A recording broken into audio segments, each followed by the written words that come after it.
Now we will see that how interpolation search work, what are the cases of interpolation search, and also the code for interpolation search. So as you can see from the definition of the slide, the interpolation search is an improvement over binary search.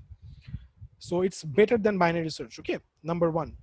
On the other hand, interpolation search may go to different locations according to the values of the key being searched. So why this line? Because in the binary search, we have a order. We go sequentially, one after another. But in case of interpolation search, we might jump to a different place. One simple example that helps us to remember interpolation search is almost like a finding a word into a dictionary. So whenever you are looking for a dictionary, what do? We actually open a random position of the dictionary, and if we see that the random position, let's assume I'm looking for word A in the word with A. So which part of the dictionary I will open? If the word is A, obviously the first part, right? If I'm looking for a word that contains with S, T, so we know that these alphabets are in the last race, right? So I will open the last part of the dictionary. And that's how interpolation search works. It basically tries to identify that in which portion of the data array that data might be. Just like the way whenever you're opening a dictionary, you actually try to look for like which portion of the dictionary the word might be in. Okay, like you're trying to open a book, and if I ask you that, hey, the book is 500 page, open page number 100. So obviously we'll go for the first part, right? If I go for the, okay, open the page number 400, so you'll go for the last part. So interpolation search is basically like this. The algorithm that you see is a little bit complicated, but don't worry. So here we are looking for the position that we will open first. The position is calculated by using this parameters. What does LO means? This is the lowest index. This is the X minus the position that you are currently looking at, the element to be searched. Like if you're looking for 77, so X might be 77. Then LO is the starting index of the array. Okay, as I have said already, like it can be 0. High is the ending index of the array. And this one is a division of array high minus array low. Now, let's see how it works and whether it actually works or not. So this is my array, and I will apply the interpolation search here. So let's assume we are trying to find 18. Okay, so this is our item, 18. So what is the first step? We will, using this equation, we will calculate the values. Okay, so here, as you can see, LO is 0, the starting index. High is 14, the last index. Array LO, that is the value of 0 location, is 10. The value of highest location is 47. Okay, now if I apply this here, so this becomes okay, wait, this becomes, my bad, this becomes 0.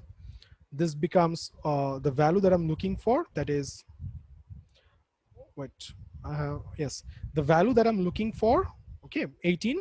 So this is the value that I'm looking for. Array LO, that is 10. This is this becomes 14 minus 0, that is 14. So this is 18. This is 10. This is 0. And this is 47. 47, and this is minus is 0, right? So after doing the simple mathematical calculations, we'll have our results. So let's go for the next slide. So the position that was calculated from this was 3. So if we compare with the position 3, if you look at here, we are already very close. The item we're looking for is 18, and our algorithm, the equation that we have applied just now, have actually pointed us to 16. So just within one iteration, we have came very close.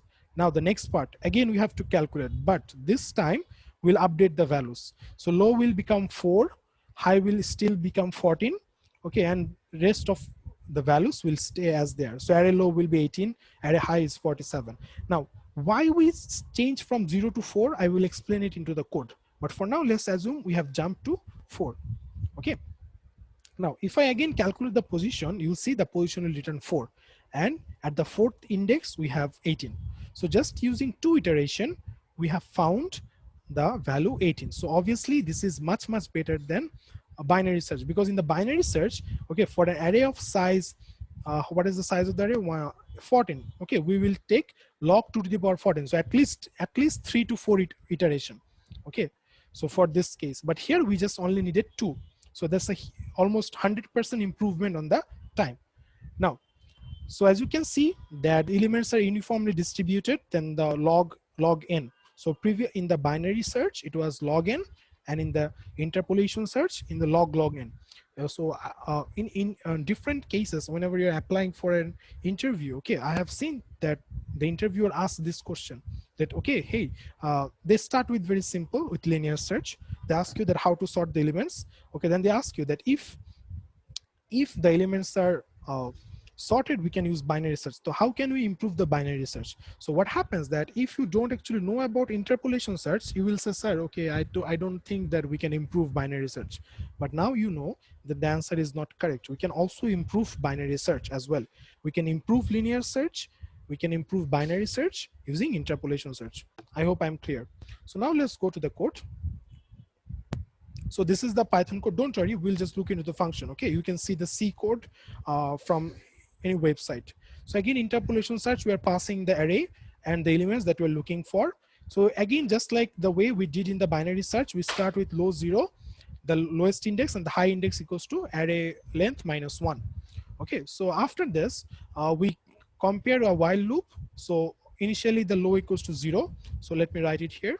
So the low, that is equals to 0, and the high, that is equals to 14. Okay, then after we calculate these values, that x, that is 18, obviously more than 10, and so on. Now we have already seen this, how these values get updated. Our question was that how this low, which was initially 0, it became suddenly 4. So let's see if I can find the answer here.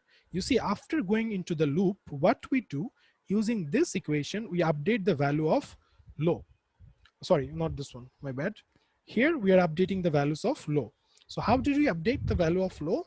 So basically, if the item that I'm looking for, that is x, that is 18, okay, is larger than the array position that was 16, okay, what we do, we increment the position, we increment the value of low equals to position plus 1. Now remember this line, low equals to position plus 1. Now let's go back to our previous one. So here, what was the value of low? The position was 3, right? So initially the low was 0, and after, if you add the position, okay, the index, it actually becomes this one, 16.